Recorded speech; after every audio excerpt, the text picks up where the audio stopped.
Did you know that a sense of malaise or burnout can actually be a sign of loneliness? I'm, According to the US Surgeon General, about 1 in 2 adults experience considerable levels of loneliness. But you don't have to identify as lonely for this show to be for you. We're hosting an expert on loneliness to help you understand the dynamics of loneliness and, more importantly, what to do about it. I am Dr. Shabnam Daskar. I'm a functional medicine doctor and a certified tiny habits coach. I teach people how to improve their focus, get rid of brain fog, and reduce their risk of dementia. And Andrea and I are really excited to have Amy with us today as a guest. It's so true. And I'm Andrea Spyros. I'm a behavior design consultant and professional speaker, and I work with organizations to increase engagement, resilience, and well-being. And today we are hosting Amy Vest. She is a leading expert on loneliness. She's done behavioral architecture for notable organizations like Harvard School of Public Health, American Heart Association, and related to this episode, Sunny, a new company designed to increase public health in the social well-being space. More importantly, she has studied and designed behavioral interventions that can help anyone feel less lonely and more connected in ways that are meaningful for them. Welcome, Amy. So first, let's define loneliness. Can you help us with that? Yes, I sure can. And I'm really glad to be here with you all and glad for us to talk about this topic of loneliness. And as you mentioned, it's something that a lot of people may feel as just kind of like a general malaise or even almost just discouragement with their social lives or with the feeling of why don't I have actual friends? But the way research defines loneliness is that it is a deficit in the number of relationships you wish you had and the number that you actually have.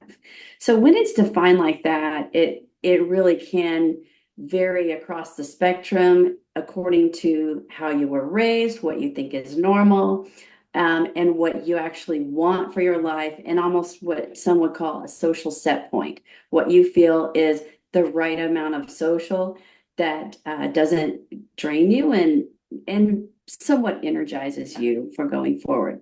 Now that's different from isolation, which is truly a person doesn't have contact and they don't have people in their lives. So it's not about the deficit, but it's about almost, being in a little like a space that is your own that does not connect with others. And then solitude, a lot of times, is what we would consider to be the state of being alone that a person does want. And balancing our togetherness and our solitude is a task for all of us, psychologically and developmentally too. So that's how I am thinking about it these days.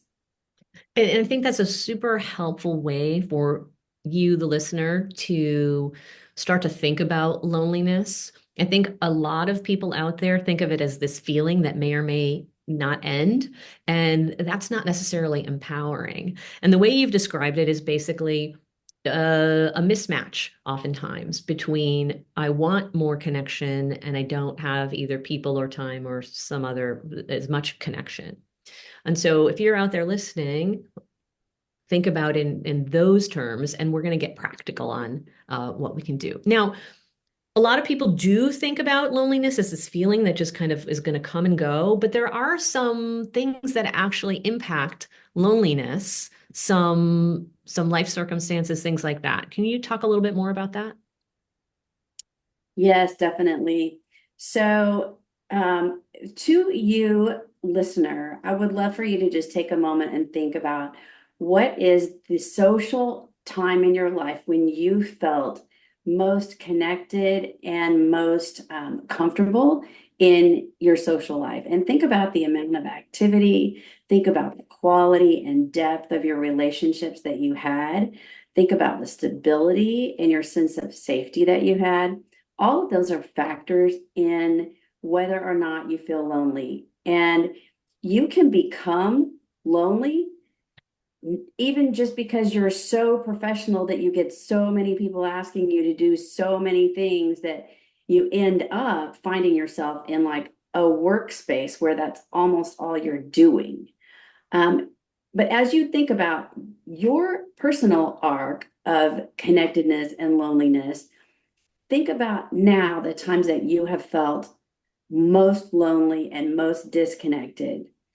The likelihood is that it was after a life transition, maybe after you moved to another location, um, after the pandemic. A lot of us just lost a lot of our socializing habits and structures that were bringing us together.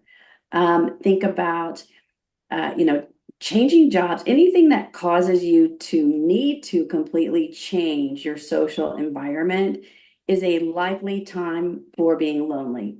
And another surprise, a lot of people think that your lonely times are going to be when you are old.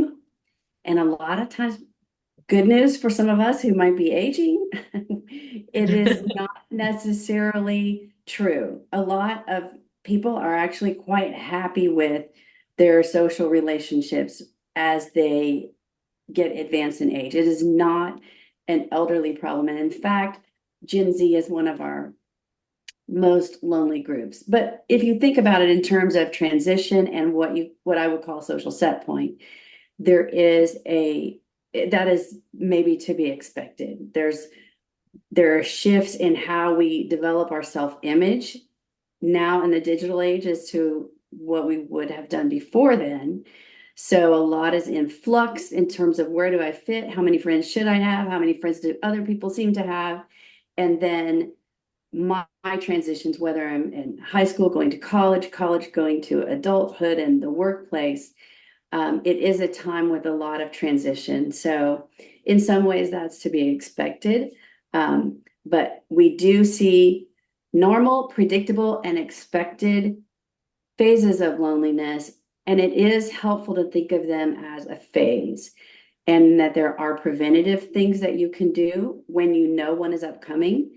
And then there are also things you can do to help yourself get through it and accept how you're feeling at the time. That's fantastic. And we are going to discuss some of those things you can do later in this episode, because we always want to leave you with really practical things. And I think that's a helpful framework to think of it as a phase, that it's not something that is happening to you. So Shabnam, why are we talking about loneliness? I mean, sure, it feels uncomfortable. Nobody likes to feel lonely, but what are the health impacts? Yeah, this is actually fairly recent information that we've realized loneliness can be sometimes much worse than even smoking.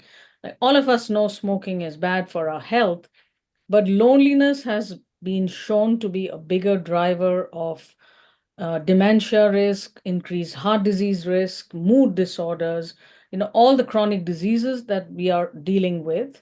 Loneliness is one of the major factors. And Amy, you brought up something very important, that younger people are more lonely than ever before. We kind of assume that older people, because they may have, become widowed, or they have separated, or they are living by themselves because their adult children have moved away, so they're lonely. And that is not always true. A lot of younger people are lonely today. And the other important thing I think for us to remember is sometimes we forget that people don't realize they are lonely. They may live by themselves, but all people who live by themselves are not necessarily lonely. So this is also important to understand. I was talking to somebody a few days ago, and I come originally from India. And India, multifamily homes, and these are fairly common. So she is saying, "Oh, I don't think there is much of a problem." I said, "No, just because someone is living with a lot of other people doesn't mean they are not lonely, because maybe nobody talks to them." So many different aspects of this. But yeah, the health consequences, something very important. The US Surgeon General brought this up fairly recently, and all over the world, there are a lot of things that are being tried from a public health perspective. I'm sure, Amy, you can tell us as well. Yes, definitely. I mean, there have been a lot of attempted interventions, and loneliness is something that, of course, we know is subjective. And there are interventions that have worked. I think one thing that helps people is to think about what it is that contributes to their own feelings of loneliness. Now, again, as we've talked on or touched on, a lot of people don't quote identify as lonely. Mm-hmm. And I would even put myself in that category. It's honestly before I started working on this project, and I had worked on my own business for quite a number of years, had really trained myself to be disciplined, to be responsive to my clients. Um, I went through, some challenging changes in my family, and found myself in a place of what would I do for fun? I don't even know anymore because I've worked so hard to ensure that my business is stable and that stabilizes my family. And I didn't want to think of myself as lonely because I'm an outgoing person. I like people very much. And even the work that I do is very dedicated to people's well-being. So in my mind, it was kind of a mismatch. But I had several moments that came up when I just was thinking to myself, I wish I could call a friend, and I'm not quite sure who to call. That it was a wake-up call, a really uncomfortable feeling. And right before that moment is when I was invited to start working on this project. And I was a little shy because I'd done a lot of other public health interventions and programs. And I had to ask myself, am I the right person to do this? But I did come at it with a sense of openness and a sense of being willing to explore. We do know that interventions like, I'm going to give you a sneak peek at something that we'll talk about a little later. But for example, when you text your friend, it may not be that you're just texting a friend to say hi. The more you text somebody, the more you interact with them, even starting small, the more you are opening the door to dialogue. And the more you're opening the door to dialogue, the more likely it is that you're going to get together in person. And the more you get together in person, the more you feel, in sync with these people, the more you can build trust with these people. So it is actually a progression. And of course, there are a number of interventions like putting yourself in places where people are, taking small steps each day to reconnect, but also it is identifying what it is that is missing for you. So sometimes that is, a sense of trust and safety. Sometimes it is a sense of shared resources. Someone that I could ask to, for example, lend a hand if I needed a babysitter. That's the shared resource of time. Someone that I could say, could you spot me $100 before payday? For a lot of people, that is part of what contributes to their sense of social safety net, and someone who would say, I've got your back. We do see some differences in socioeconomic status and educational status in terms of how willing people are to ask for and give help. But we do know that there's like emotional transactions that are really important to their sense of loneliness versus not loneliness. And there are practical and resource centered steps, actions, behaviors that contribute to a person's sense of loneliness or social connectedness and well-being. So, how would someone identify those factors? Because you've obviously looked into it, so you can identify trust and safety. I need trust and safety, or I need someone to spot me $100. That's something that's missing. How would they know? Because they're not thinking about it in this nuanced fashion, what they are missing. If they're experiencing loneliness as a malaise or depression or just that esoteric, like, I don't know what I don't know and I need something. And I think after I had my first child and who was very colicky, um, all I could say was, I'm not getting my needs met. And I had no idea what my needs were. And part of it was loneliness and part of it was a whole host of other things. Um, So how would someone identify what's missing for them? Great question. So first of all, we know that we all need a sense of closeness. We need people we could call like companions in our lives, and we need a sense of community. So those are kind of the big buckets. We ran a test of like 1,000 people recently. So it's just a survey. And I'm not going to go out and say like this is definitive research. But I will say, when given these, I'm going to tell you these 5 factors. Like we had people split out. Okay, let's think about your romantic partner or spouse, significant other, whoever you might consider to be in a close relationship, or they could say, I don't have one. Now let's look at your close friends, family, casual friends, like kind of splitting up the different social circles that are active in your lives. And listener, if you hear this and you're thinking, oh, I don't have any, okay, that's okay too. But ask yourself a little bit of why you don't have it. Every relationship is built on small actions of connecting and responding. So for most of us, we are not reaching out enough and we are not responding well enough. But okay, so we ask people about these groups that they would say were active and just say, asking them to feel more satisfied with this group if they rank their satisfaction as low.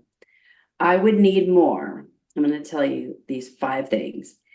Either more variety and quantity, more reliable support, more time together or attention, more trust, care, and respect. So that's an emotional part, and more of a sense of belonging and purpose, which is also more of an emotional response.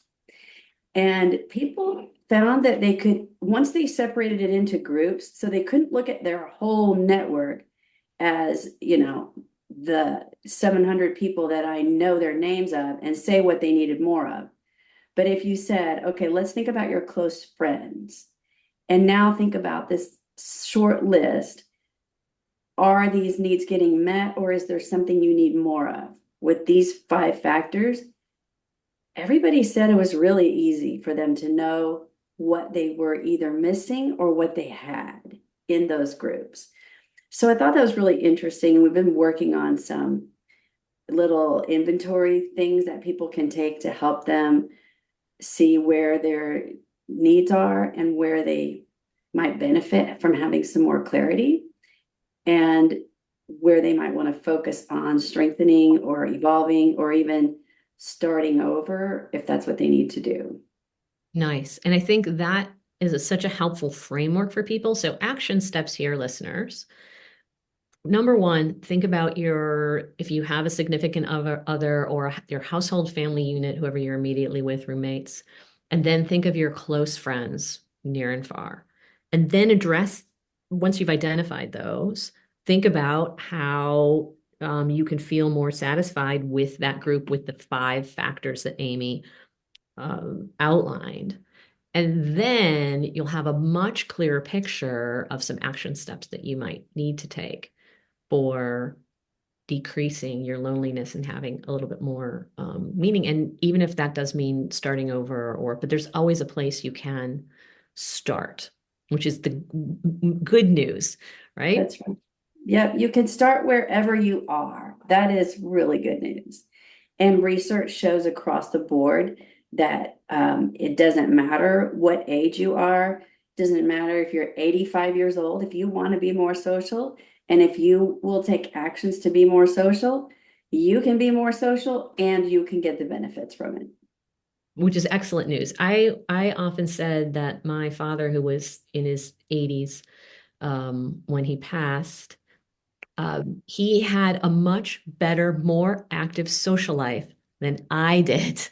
Mm, He had friends he would go to lunch with every Wednesday. He had friends from high school that he would see on a regular basis. He talked to my godmother after her husband died every Tuesday at 10:30 wow. without fail. He had a bakery that he went to every 2 weeks to support, and he'd get some baked goods. Would send people texts on their birthdays, their anniversaries, things like that. And it kept him remarkably connected and really engaged into, he was 89. So, Mhm. but that was something that was natural for him to do. But those are actually actions that you're kind of talking about. And you've articulated really clearly, like it's really these small steps that people take. And you said sometimes we're not reaching out enough and we're not responding enough. And so, can you talk a little bit about what that might look like, especially in light of sometimes you can reach out to people and they're also not responding. So it can feel like, I've reached out 3, 4 times and I got no answer or not a satisfying answer. Talk a little bit Mhm. about how we can address those. Yes. And for a moment before I do, I want to also circle back to something you said about the actions that your dad was taking. And I think a lot of people make the mistake of believing that they're not as socially connected because there's some like magical charisma, um, depth, or intensity of bonding that is what's missing. And that is really a myth. It really is more about putting yourself out there, being reliable, showing up for people, being willing to smile, being willing to hear them. It's those little bitty things that put us in the situations where people eventually, depending on what's going on in their lives, they might trust us with something more vulnerable.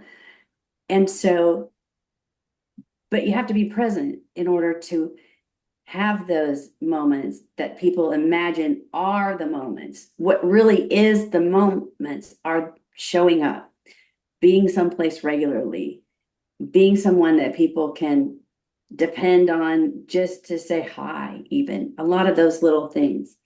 Yeah. So yeah, so as we think about initiating and responding, and then possibly about being ghosted, Yeah. uh, it happens that we're in the golden age of ghosting, as some have said. And I think we have to recognize, as much as we want friends, there are other people who also want friends, and there are other people who also want to be more social.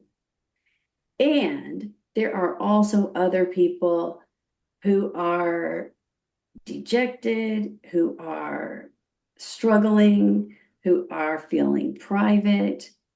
We're in kind of an age where people think that asking for help of other people is not as high a status of a thing to do. Now, I think I think that's going to change, but being willing to take initiative and to keep taking initiative and to think of it as planting seeds and we're going to see what grows. That's the way I think of it. And that has been a real transition for me. I've tried to, in the past, I tried to anticipate how people were going to feel, how they were going to receive this text, um, and the likelihood that they wanted to be friends, like I was imagining the biggest and best possible outcome instead of thinking it like, I like this person. I'm going to let them know. I'm going to send them a little initiative. If I'm traveling to someplace, hey, I'm going to be in your town. I would so love it if we had a few minutes to go for a walk or have a coffee or something. I'd love to see you in person. But I don't have my self-esteem riding on that because I know that people are just in different places in life. People are more and less um, invested in their own social well-being. And so I put it out there. Let's say I put it out there to 100 people and I have 40 people who are as in as I am. That's a win. I'm going to keep putting it out there to 100 people. and I'm going to keep replying to the 40 people who are interacting with me. Now, 100 might be a complete exaggeration or terrifying for some people who would say, I'll put it out there to four and Yeah. hope for one. And that is totally okay. I so happen to have a lot of people in my life, but even for for me, who someone who has lived a very, very maybe overly connected life, anyone can find themselves in a lonely place where they feel like they are either missing closeness or companionship, hangout kind of people, or a sense of community. And so looking for what it is that you can see that you need, and then planting some seeds in those areas and taking an open mind and a self-congratulatory mind. This is something good that I'm doing for myself. I am improving and cultivating my social world. And in doing so, it allows other people to also cultivate their social world.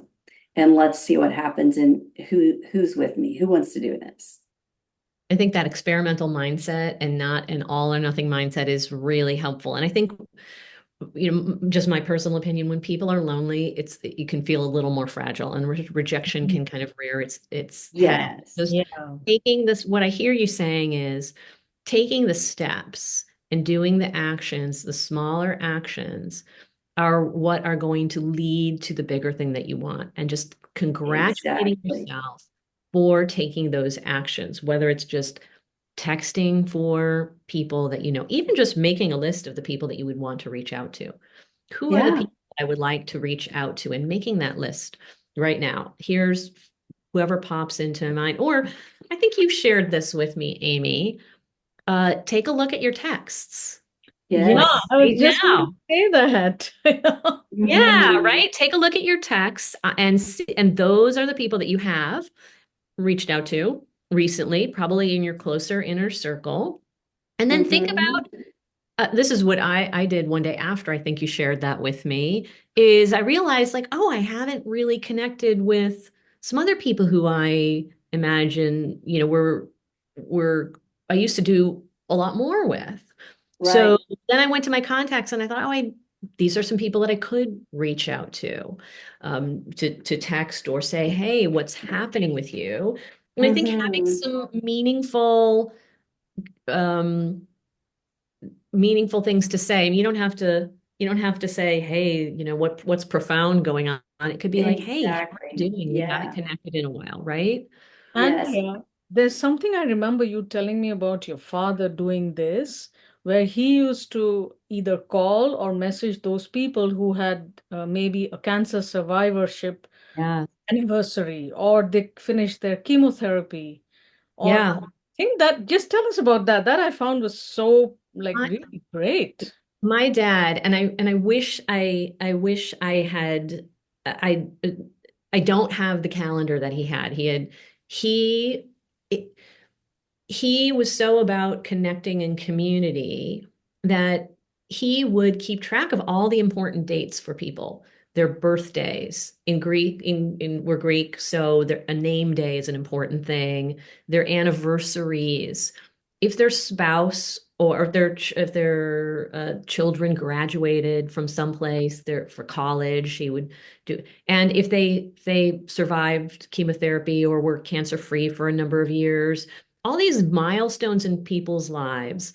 And then as technology, he used to call them, but then he stayed on top of technology and he would text them. He even send gifts and things and have little conversations with people. Hey, today it's 5 years since you are in remission. I'm so glad you're here with with us, and let's get together. Or even they would just have a text conversation.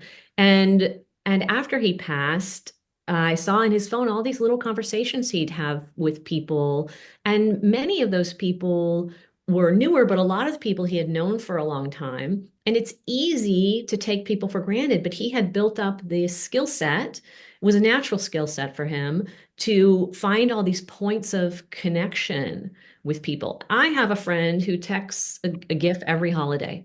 She's far away, but every holiday whether even if it's some random esoteric holiday, she will text me.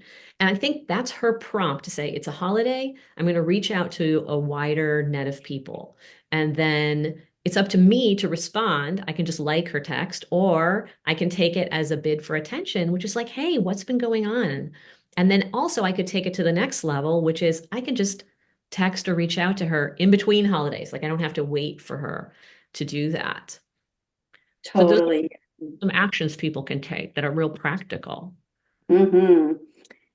Yeah, and that reminds me of two things. So in research, I keep hearing people say, well, I want to reach out, but what if they reply and I don't know what to say? Interesting. I know it's really interesting. And I just would love to be able to help people relieve themselves of a burden there and just to recognize that attention is a lot of times what people want.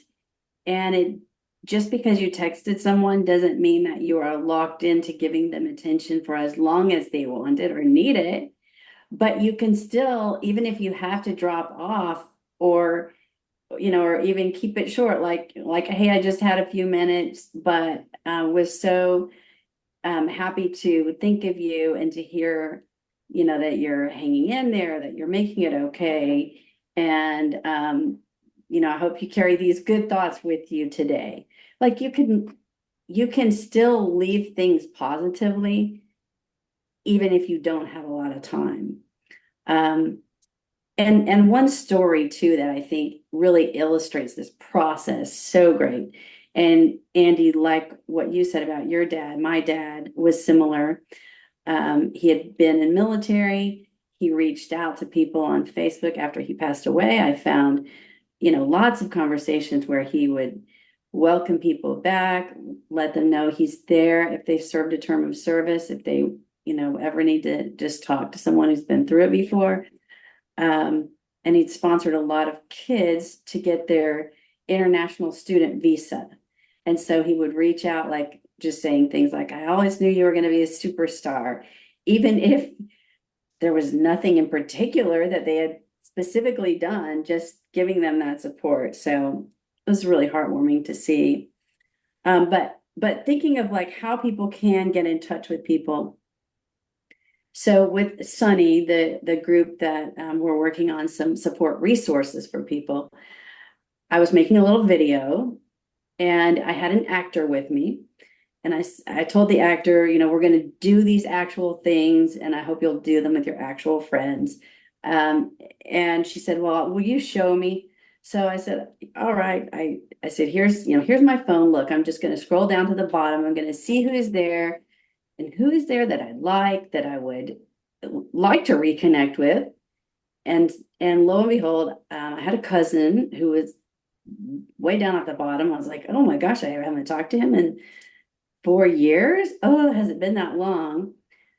So I just sent him a little message, even though I was actually making this video.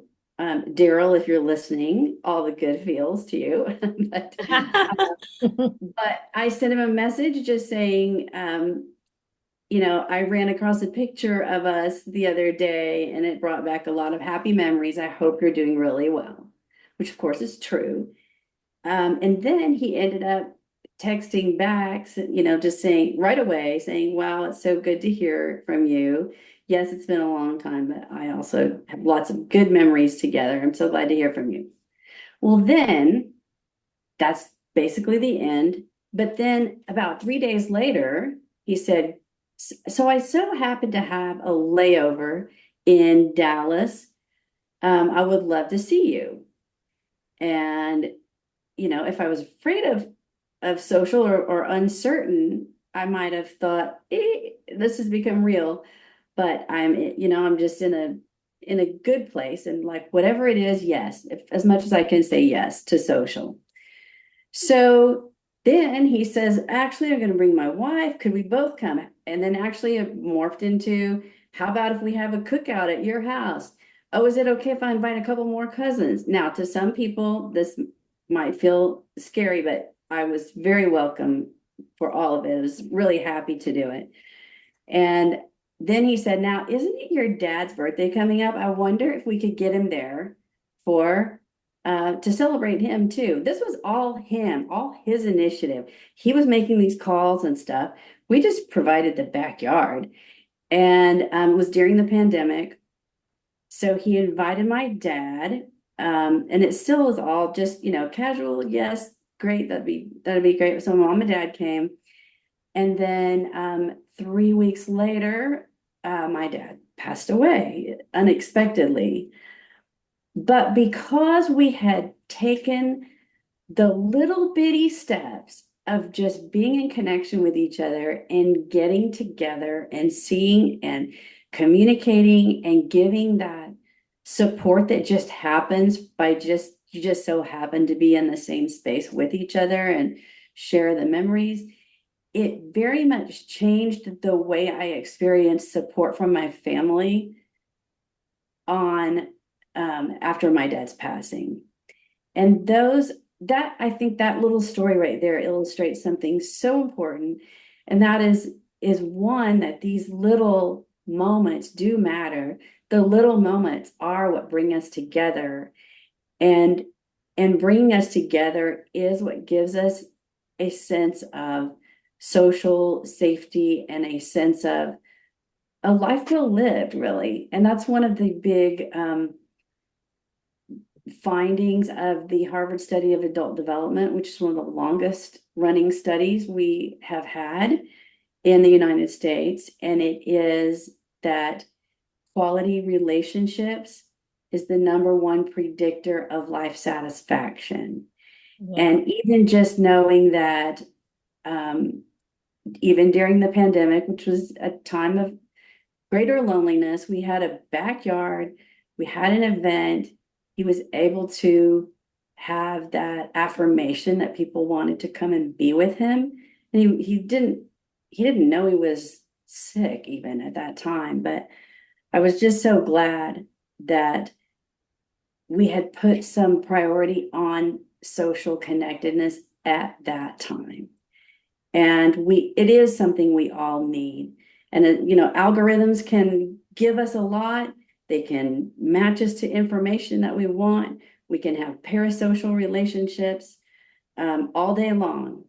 But our life quality is very much influenced by being around people and making space for people and finding ways to be patient with humanity, because it's messy sometimes, but we all need it, and we all do want it when we find that we allow for that in our lives. And it's really allowing space for love and being loved. It's such a beautiful story and I mean, it didn't start, I think what I really take away, and I hope listeners are taking away from this, is that that started as a text to just connect. And Yes, it really evolved organically it did. into something that was kind of beyond expectations of connectedness. And I personally, this is not studied. I always think that there's, like you talk about um, algorithms and all like that's one type of connection, messaging, texting, all the way up to in person. There's this kind of continuum or constellation of connection. And we don't always need the highest level of connection, but we probably want it available to us. And it can start from the smaller things in life, like just that little text. And I think there's also the value, what I heard you saying earlier is even in just saying hi, right? On your morning walk in your neighborhood, who is there that you see at the same time saying hi, Yes. right? That's a start.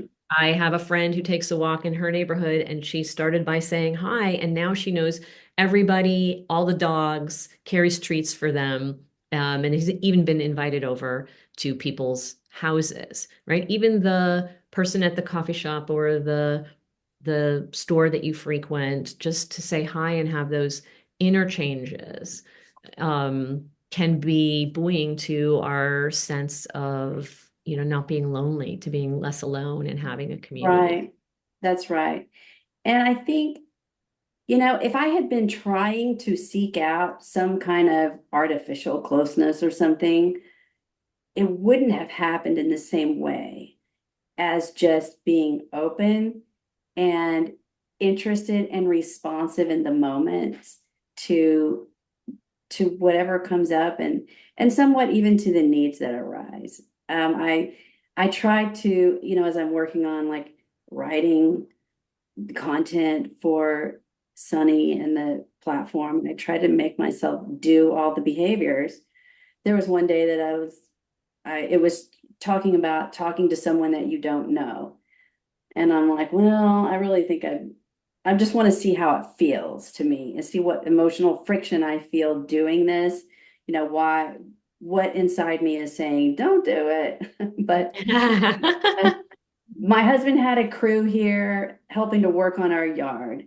And I was like, all right, you know what? I just need to go with whoever's the closest person here. And I ended up talking to a guy who was out there, and I'm like, okay, he doesn't speak English. Well, I'm going to practice my Spanish and just ask him how bad is it. And turns out this was like his second day after being legally allowed to immigrate here. And we became really good friends. Every friendship starts with some kind of hello, and it's even okay if it starts with an awkward hello. And I think we can try to, engineer it and think of what we need and what we want and really try to go for this goal-directed thing. But when it comes to reducing loneliness, the more we're willing to be open to a process and responsive and initiate with just kindness and curiosity and goodwill toward other people, the more we are likely to have the opportunities to respond in times when people really need it. Yeah, and for people to respond to us in times when we really need it Exactly, too, right? exactly. The more you have out there, the more that there's the possibility that some can come back to you too. And I was Mhm. reading something about, there's things that go around about, how do you break up with a friend, and that's been trending. And I read something that just make more friends, right? You don't have to break up with that friend, just make more friends, Exactly, right? And exactly. so, Yes. yeah, so share with us some of the actions that people, we've talked about texting, we've talked about saying hi. What are some other actions that people can take to start to play around with this, with the attitude of experimentation, to get the ball moving in the right direction so that they can have less loneliness, more social connectedness? And then a preview as we come to a close. Then I want you to talk about the Sunny app, where you are with that, and maybe if it's ready for people to um, uh, take part in it or get on a waiting list. I'd love for you to share that. Sure. Yes. So I try to divide it into kind of buckets of actions, if you will. So, like in some, for a while, I was keeping a little checklist for myself. Like, have I made sure to just say hi to people? Think, like if you think of them, go ahead and send them a message, tell them hi. Have I found people around me to encourage that what for whatever reason, either because they're having a difficult time, and if you need to start super, super small, you can look on social media. Most likely there will be people who are posting about how they're feeling. And if they're feeling down, maybe that is your call to offer some encouragement. I try to, think about who actually needs support. Now, a lot of these are a little bit altruistic. That's one of the best ways to make friends, is to show up for someone who already needs friends. But you don't have to do it that way. You can start with, planning something fun, even if it's a hey, we're gonna have a little get together, you know, after our networking meeting, if you want to come, you know, have coffee and talk with a little small group of us. Have fun. Like if you're traveling for work, reach out and see if your friend wants to just go for a walk with you. Little things like that, which which can open the door to being together. But it's okay if it starts digital. It's okay if it starts really small.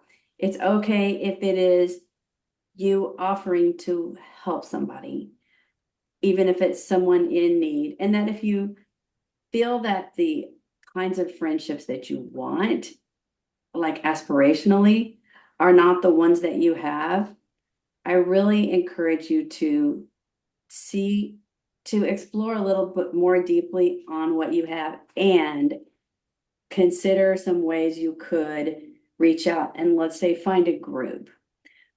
Whether it's a group that you would be willing to join for like knitting or stamping or crafting, or even a recovery group if that's what you want and need, or maybe it's a group of walkers, someone who's nearby, and not just to visit one and say, these are all the reasons this one was no good, but to find 3 groups that you would be willing to visit and then visit them for 3 times. That is a little bit of a harder to do thing.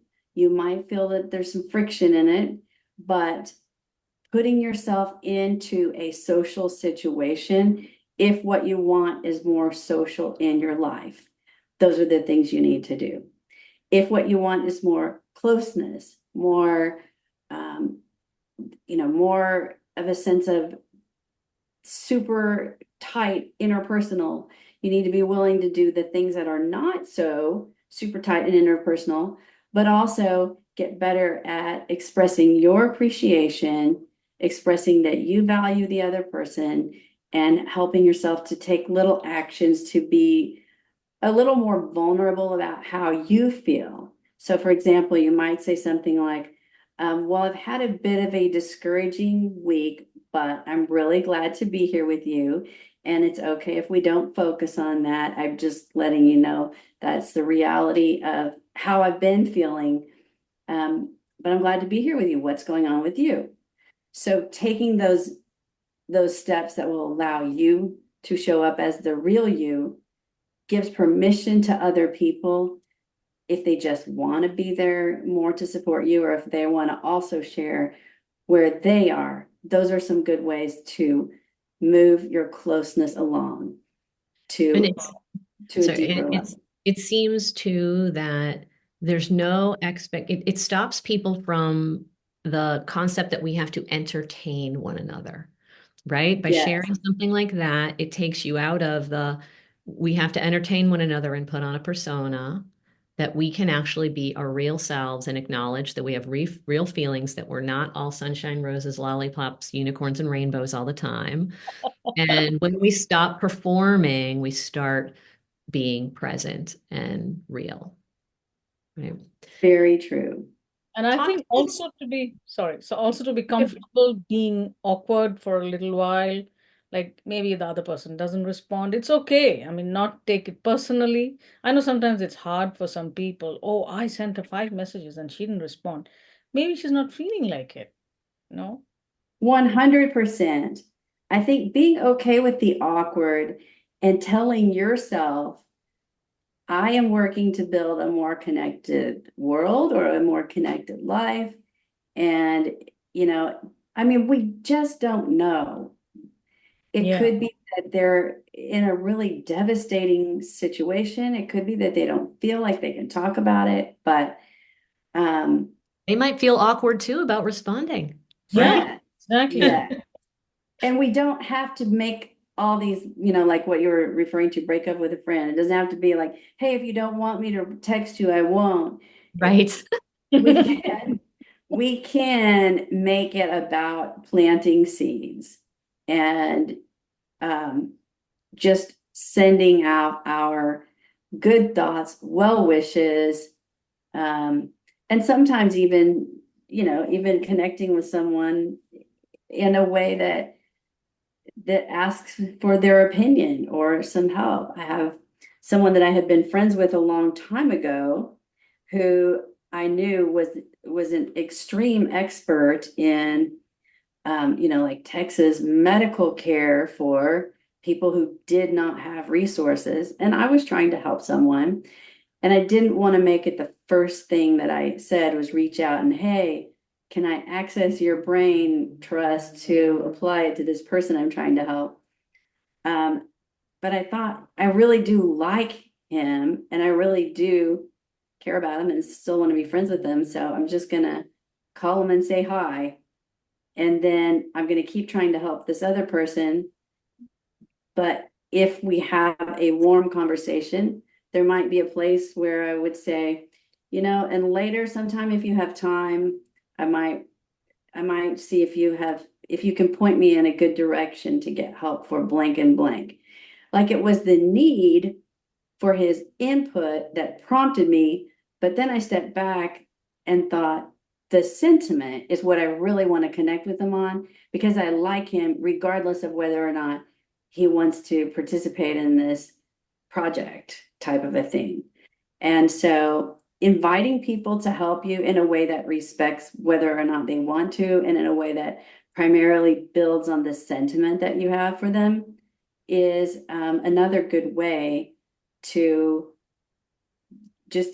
reconnect with people that you like and also people that contribute to a sense of social safety net for you and to be willing to also respond when people ask things like that of you.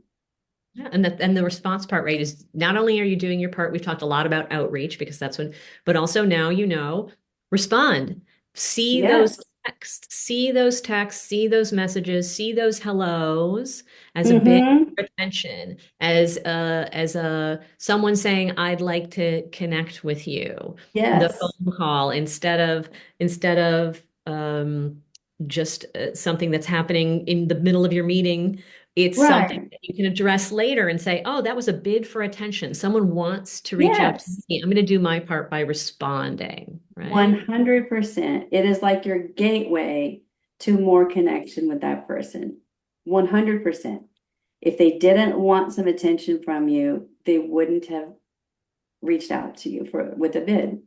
Yeah. And so even if you can't respond now, like, oh my gosh, I'm at the movies. I'm so glad to hear from you though. Let's talk later. Happy face, happy face, happy face. That Yeah. gets attention. And it can be an uplift instead of oh my gosh, will these people stop and leave me alone? Allow yourself to see it as that is someone's bid for attention. Those are one of my open doors to a socially connected life. Exactly. So as we wrap up, say more about Sunny and if people can connect to it. And then we'll put a lot of what Amy has shared in the show notes, some of the resources that she has and things like that. So always check the show notes. Yeah. So Sunny is, um, we have a philanthropist who started Sunny. It is from the Barnes Family Foundation. And he wanted to help people get more connected and feel more of a sense of community and belonging around them. And we looked at several different ways. I've been contributing to Sunny for about 4 years now, and we are looking to develop a project that helps people prompt themselves to take action socially and helps them think about what is it that they need and want, what are some little goals, pairs them with some prompts, although they could take their own, like it might say, text a friend. It might say, just, recall someone that you're grateful for. And then it might say something like, is this, would you feel comfortable expressing this to them if you can? So it really helps bring your social opportunities to mind and helps you think of it in some of the ways that I've been describing, where you approach it with more openness, you think of it in terms of planting seeds, and you think about what actions can you do, what initiative can you take, and how can you help yourself be patient and respond to where the seeds are blooming into some good opportunities for you. So we launched our alpha. So we are we're studying, giving some people a chance to tell us how they are and are not experiencing it.